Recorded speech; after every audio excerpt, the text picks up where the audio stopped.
Everyone, and welcome to the Potty Mouths Podcast. I am your co-host Greg. Going solo, hopefully for the last time. We'll see when we get Vin back in here, but made a decision that we're going to go Tuesdays, Thursdays, no more random, unless something, an emergency comes up or we really can't get to it. Tuesdays, Thursdays, that's the plan.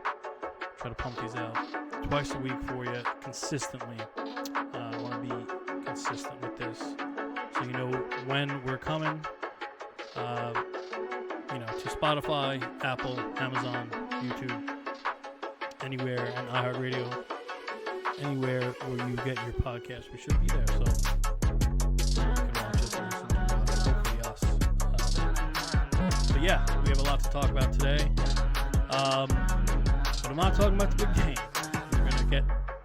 Get to the Super Bowl on Thursday. But we have other stuff to get to.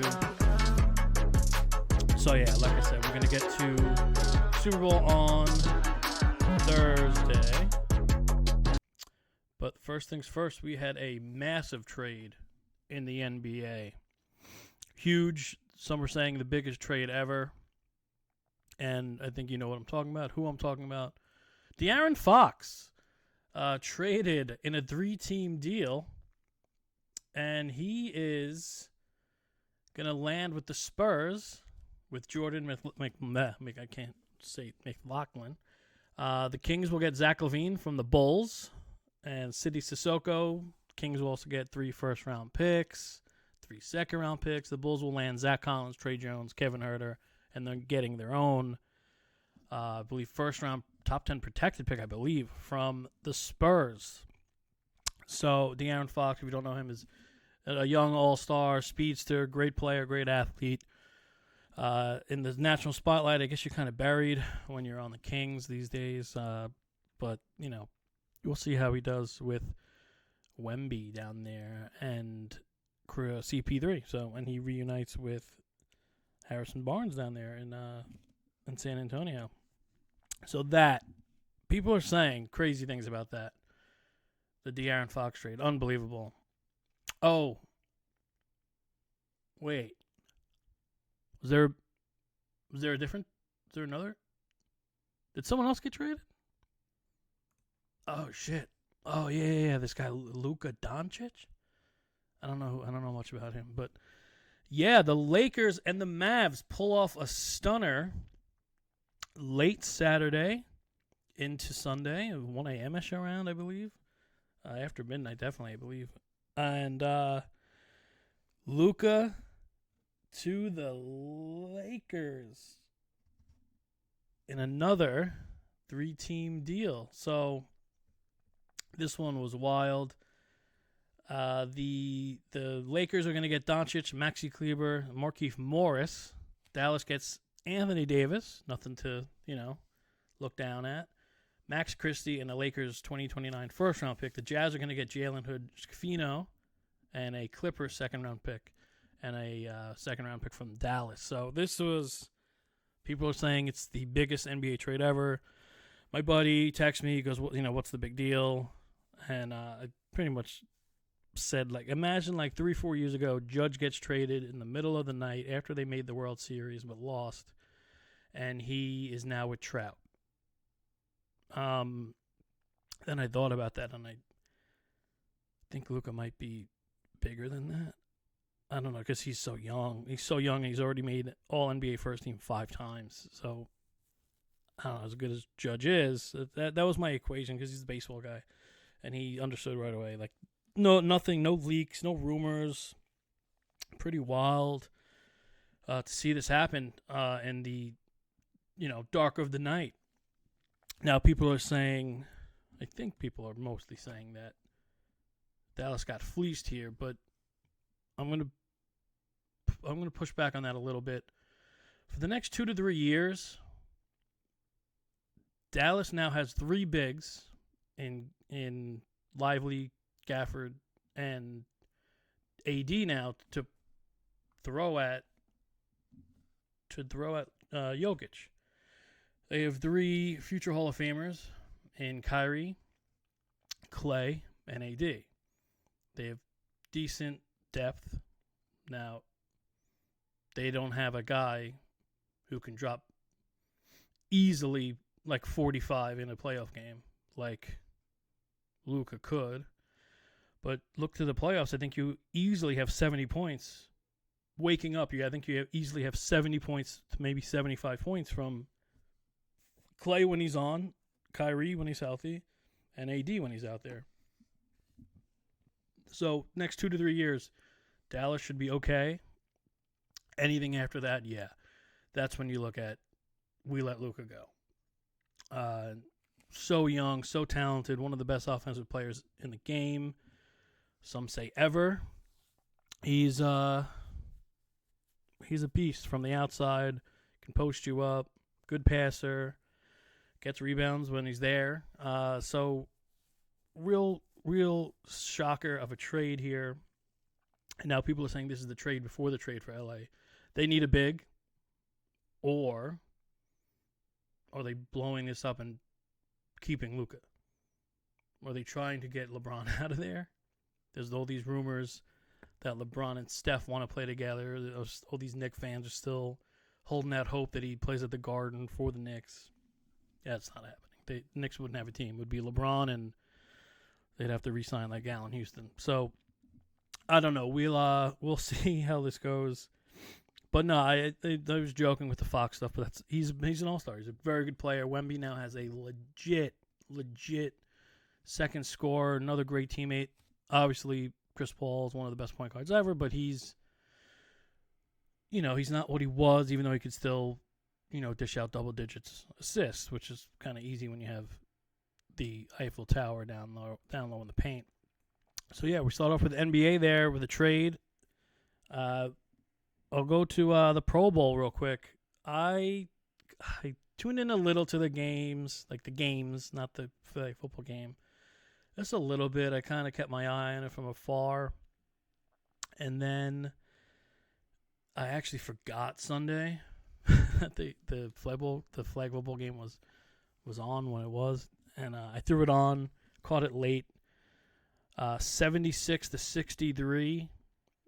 Victory for the NFC. Eli's now 3-0. For those who care, Eli is 3-0 against older brother Peyton, which is funny. It's funny to see Peyton get all hot and bothered and angry and competitive, and Eli just laughs. But Jared Goff and who was it? Jared Goff was MVP. I think he threw like 3 touchdowns, and it was Byron Murphy had a pick 6. He was the defensive MVP. It was actually entertaining. Especially for me. I did tune it on a little late, but I did see a lot of touchdowns by a lot of guys I love. LSU wide receivers had 8 touchdowns in this game. Malik Neighbors was everywhere. Brian Thomas was going up and getting balls, and obviously, I think Jamar Chase had 3. Jefferson definitely had at least 1. So it was fun to see for me. I know Neighbors went up there and jumped on Bijan Robinson's head almost. So it does get competitive. People are out there to showcase their skills and all that. And whatever, if you like football, it's fun. And you know these guys from Sundays, the Red Zone and Fantasy. And if you play Madden, you know all these guys. So I'm not one who's going to shit on the Pro Bowl. Who cares? I mean, it's an exhibition. There's no stakes. Just let them have fun. It's for these guys to celebrate their year, celebrate their health. And, for the Lions, I saw Gibbs out there who's playing cornerback, and he had an interception lead, and Goff wins MVP. It's good for them. I mean, they had their hearts broken by Jaden and the Commanders, and they had bigger goals this year. But consolation prize is get a little trip to Orlando and hang out with your friends and family. So whatever, it is what it is. And then we'll see how the Four Nations goes with the NHL, like I mentioned last episode, and the NBA All-Star Game getting a new format. It's not going to stay that way. The NBA definitely not. The players are speaking out against it, but something has to change there. Maybe up the purse, up the money. And money always makes people do things, right? Money and women make people do crazy things. Get into an ugly story, and I don't love off the field shit, but we'll get into this. We have another big creep in the NFL. Justin Tucker. At least 9 massage therapists have come out to complain about Justin Tucker. So, at least 9 have come out that he has said that he did not do anything inappropriately, and he calls them false and incredibly hurtful. But when there's 9 people saying the same thing, I don't know. So, real creepy, sexually inappropriate behavior. I won't get into it. Google it if you want to see the details or hear the details. It's, similar to Deshaun Watson, who, it goes to show when you lose, you think you're untouchable. You think you're the stud millionaire, future Hall of Famer, right? And then shit comes to light and you lose all your confidence. He was missing kicks left and right this year. Deshaun Watson is one of the worst quarterbacks in the NFL. Especially with a starting spot. So I believe there's guilt there. I am not, judge or juror or executioner. I'm just saying I believe. I really don't lose sleep over this stuff. I hope the women, the accusers are okay and not scarred from this. But long story short, another creep. Hopefully, the truth comes out and justice will be served if it needs to be. So, just wanted to touch on that. Justin Fucker. So, hopefully he's gone. Bye-bye if those accusations are true. All right. 2 bigger NHL trades happened too. We didn't get into. First one was Mikko Rantanen traded to the Hurricanes with Taylor Hall in a 3-team deal with Colorado and the Blackhawks involved.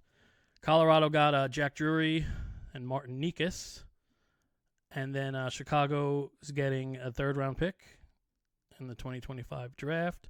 They're also retained 50% of Rantanen's $9.25 million salary. So Chicago is paying for that 3rd-round pick. That's pretty crazy. If I'm reading that correctly.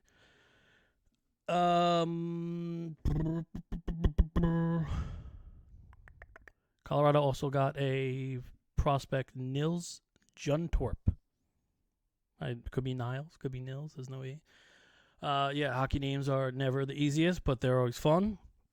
Mikko Rantanen. Mikko Rantanen, sorry. Good player.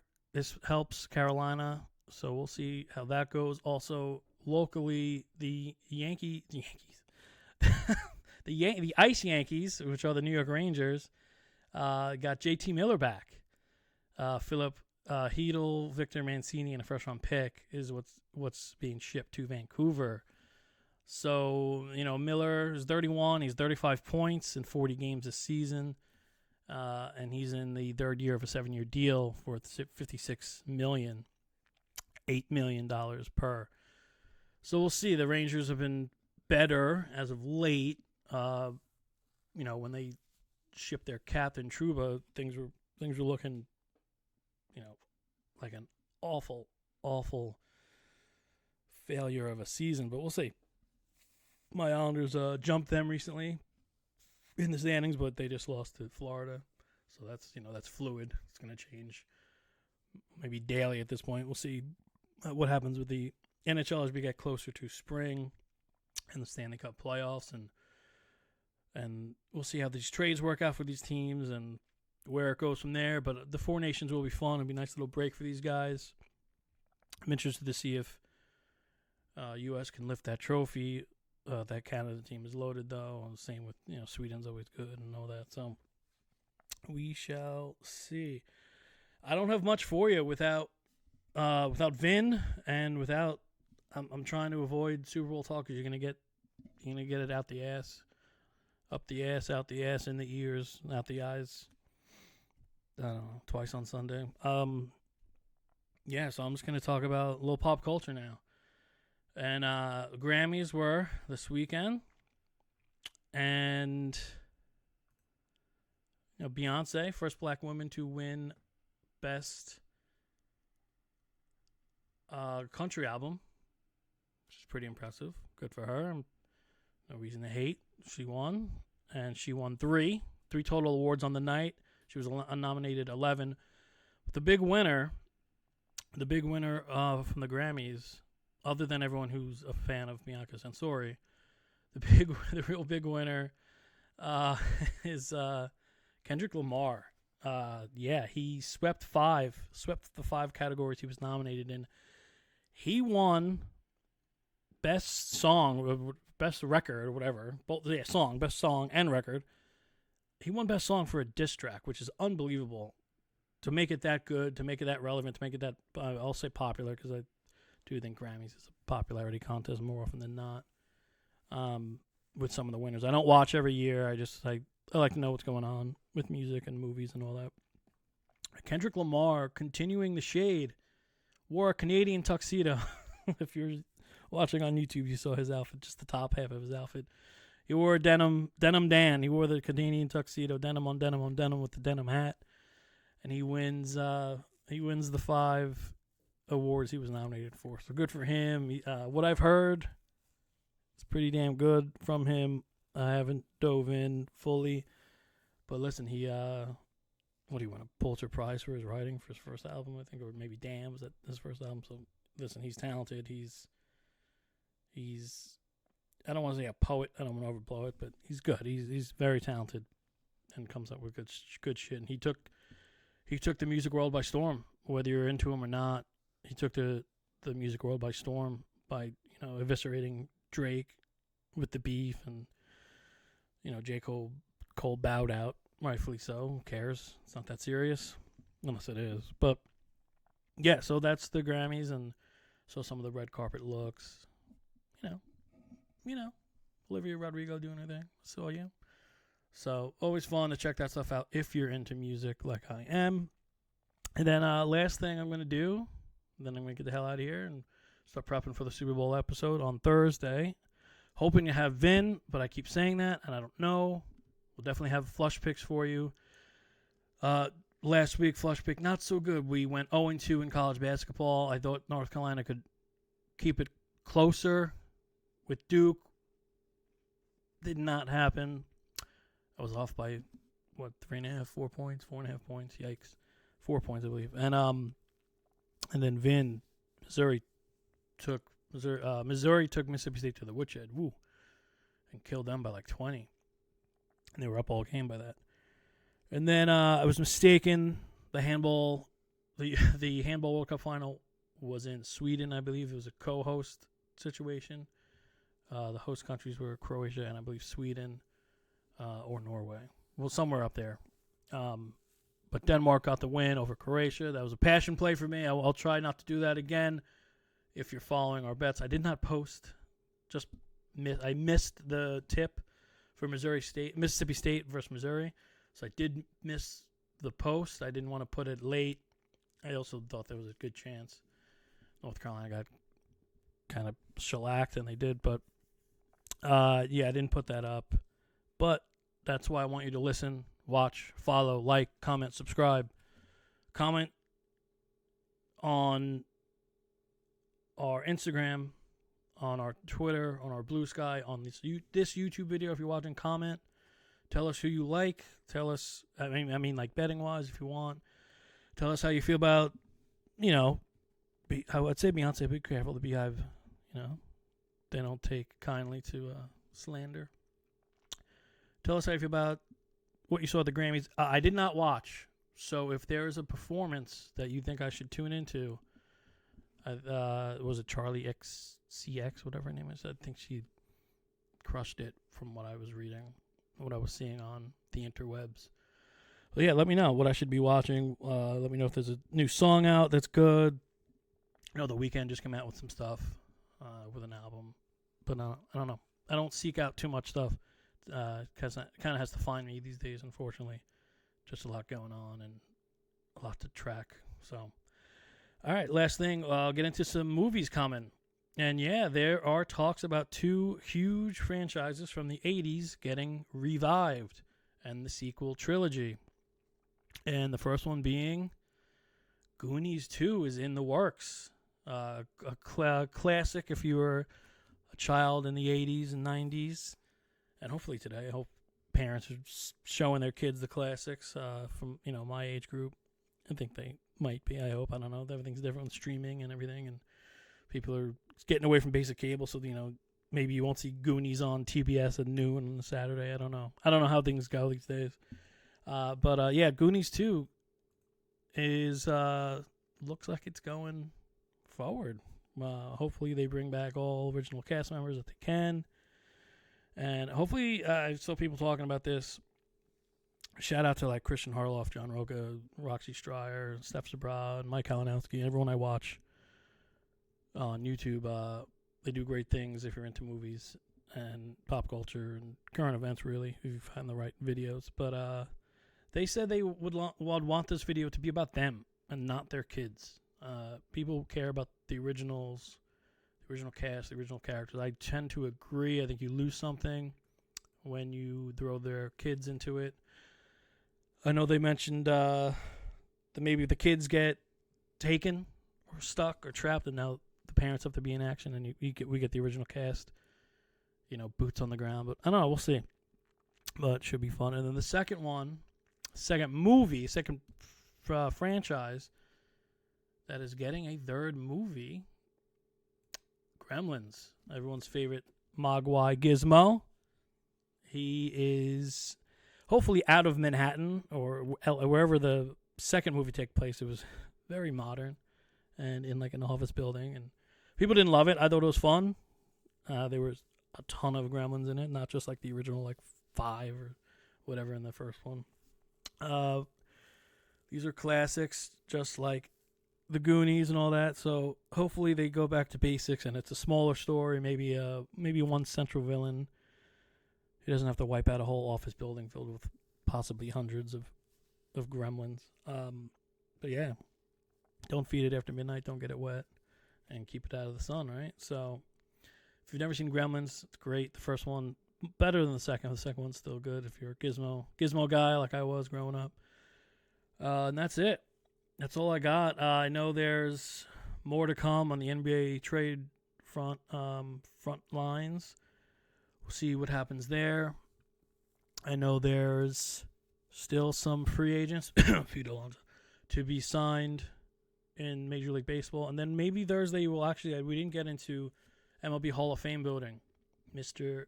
Ichiro Suzuki will be a Hall of Famer, and we could get into that on Thursday. It's going to be Super Bowl heavy, obviously, rightfully so. The big game, Sunday, 6:30 p.m., Eagles versus the Chiefs in New Orleans. So, like I said, that's really all I got. NBA trades, a little Pro Bowl recap, the LSU All-Star game is really what it was. That's pretty much that. So, I apologize to the audio audience. I messed up while recording. The audio might come in a little late. Let's see if I can put it together, edit it together. We'll see. But anyway, please like, comment, share, subscribe, do what you got to do to get more of us. And until Thursday.